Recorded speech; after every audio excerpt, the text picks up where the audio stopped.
بسم اللہ الرحمن الرحیم۔ سورہ فاتحہ کی شان نزول مستدرک حاکم میں، کتاب التفسیر میں اور بعض دوسری کتابوں میں وارد ہے کہ جناب رسول اللہ صلی اللہ علیہ وسلم نے حضرت خدیجہ کو کہا کہ میں جب غار حرا سے آتا ہوں تو میرے پیچھے کوئی دوڑتا ہے۔ بی بی صاحبہ نے جا کر حضرت ورقہ ابن نوفل سے پوچھا، جو اس وقت آسمانی کتابوں کا سب سے بڑا عالم تھا، اور ایک روایت میں ہے کہ حضرت خدیجہ نے ابو بکر کو بتایا۔ ابو بکر نے جا کے ورقہ سے پوچھا اور ورقہ نے کہا کہ حضرت کو کہے کہ رک جائے۔ چنانچہ حضرت جب اس جواب کے بعد رک گئے تو وہی ملک جو غار حرا میں نمودار ہوا تھا اسی نے آ کے کہا، بسم اللہ الرحمن الرحیم، الحمدللہ رب العالمین الرحمن الرحیم مالک یوم الدین، ایاک نعبد و ایاک نستعین، اہدنا الصراط المستقیم، صراط الذین انعمت علیہم غیر المغضوب علیہم ولا الضالین۔ سورہ فاتحہ نازل ہو گئی۔ ہم نے گزشتہ گفتگو میں یہ بات بھی کہی کہ نزول عرشی اور فرشی برابر ہے۔ جس طرح قرآن مجید رب العزت کے پاس عرش میں محفوظ ہے اور جس ترتیب سے ہے اس ترتیب سے روئے زمین پر بھی ہے، اور صحابہ کرام نے پیغمبرانہ وحی کی روشنی میں اس طرح مرتب فرمایا، جمع فرمایا۔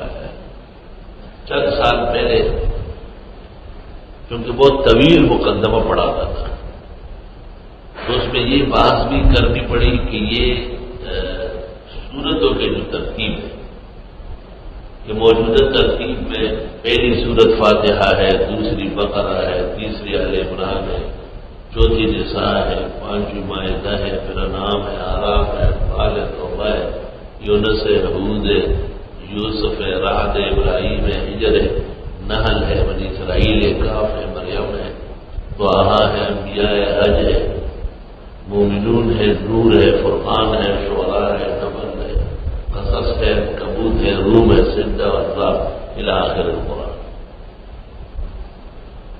یہ ترتیب کس طرح ہے؟ وحیاً ہے یا اجتہاداً ہے؟ مشہور مفسرین میں اس طرح ہے کہ آیات کی ترتیب جسے ترتیب کہتے ہیں وہ تو وحی سے ہے، لیکن سورتوں کی ترتیب یہ حضرات صحابہ کی مشاورت سے ہے۔ مجھے اس قول پر تھوڑا سا اشکال تھا اور مجھے یہ گراں گزرتا تھا، بیان تو کرتا تھا مفسرین کے اتباع میں، لیکن دلی طور پر نامنظور تھا ہے، اور میں یہ سمجھتا تھا کہ دونوں وحی سے آیات کی ترتیب بھی اور سورتوں کی موجودہ قضائیہ ترتیب بھی خالص وحی سے ہے۔ لیکن اس علم کے آخری محقق متفقہ جلال الدین سیوطی ہے، اور ان کی کتاب الاتقان فی علوم القرآن میں اس نے مکمل وضاحت کی ہے کہ حضرت صحابہ کی مشاورت سے پہلے حضرت ابوبکر کے زمانے میں اور پھر حضرت عثمان کے زمانے میں یہ قائم کی گئی ترتیب، اور مختلف صحابہ کی مختلف ترتیبیں۔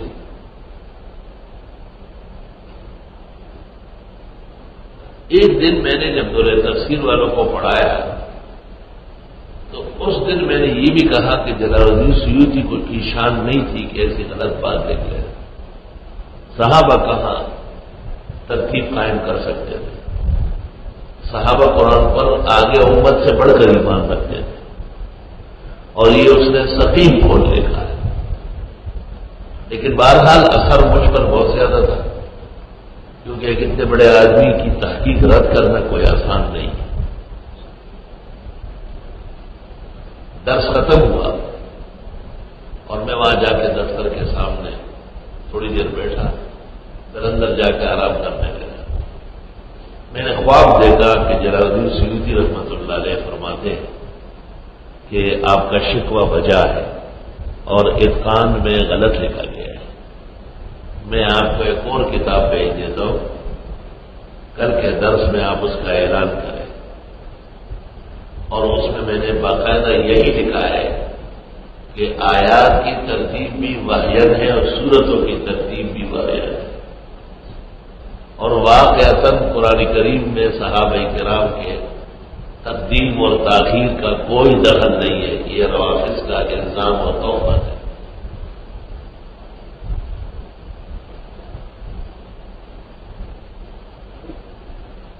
خواب دیکھتے ہی یکدم بیدار ہوا اور باہر آیا۔ میں نے پوچھا کوئی ڈاک آئی ہے؟ کہا نہیں کوئی نہیں۔ میں نے کہا کوئی کتاب کہیں سے آئی؟ کہا نہیں۔ اچانک بتا دیا گیا کہ قاری محمد حنیف صاحب سرگودے سے آئے ہیں اور غرفت المدرسین میں آرام کر رہے ہیں۔ میں نے کہا بلا لو۔ جب وہ تشریف لے آئے میں نے کہا کوئی کتاب لائے؟ انہوں نے کہا 2 بوری کتابوں کی لائے۔ میں نے کہا کھولو۔ کھولنا شروع کیا، ایک ایک کتاب دیکھتا گیا۔ اس سے میں نے پوچھا کہ جلال سیوطی کی علوم قرآن میں کوئی کتاب ہے؟ کہا نہیں۔ اچانک مفتاح العلوم کے نام سے ایک کتاب نکل آئی، اس پر میں نے شروع میں دیکھا تو کہا اتقان کی اصلاح جلال سیوطی نے جس کتاب میں کی ہے وہ اس کے حاشیے میں ہے۔ اس میں جب میں نے نکال کے دیکھا تو جلال الدین سیوطی رحمۃ اللہ علیہ فرماتے ہیں تم اچھی طرح سمجھنا کہ صورتیں بھی ترتیب میں آیات کی طرح وہی سے ہے، اور یہ بات کمزور ہے کہ حضرات صحابہ نے تقدیم و تاخیر کی ہے۔ عجیب بات ہے، 910 میں جلال سیوطی انتقال کر گئے اور 1425 میں یا 1400 کے آس پاس وہ آتے ہیں اور مستقلاً خواب کے اندر ایک بشارت دیتے ہیں اور پھر اس پر باقاعدہ عمل ہوتا ہے۔ کسی نے صحیح کہا ہے کہ جب صحیح موت واقع ہو جائے تو وہ مرتا نہیں ہے، وہ ہمیشہ کے لیے زندگی پا لیتا ہے۔ یہ ان کا ایک حق تھا، اس لیے آپ کو بھی آگاہ کیا کہ کبھی بزرگان دین کی طرف سے ایسے اشارات ملتے ہیں جو باقاعدہ پورے ماحول کو اوپر نیچے کر دیتے ہیں۔ جزاک اللہ خیر۔ آگے زیادہ سے زیادہ شیئر کریں اور ہمارے چینل کو سبسکرائب کریں۔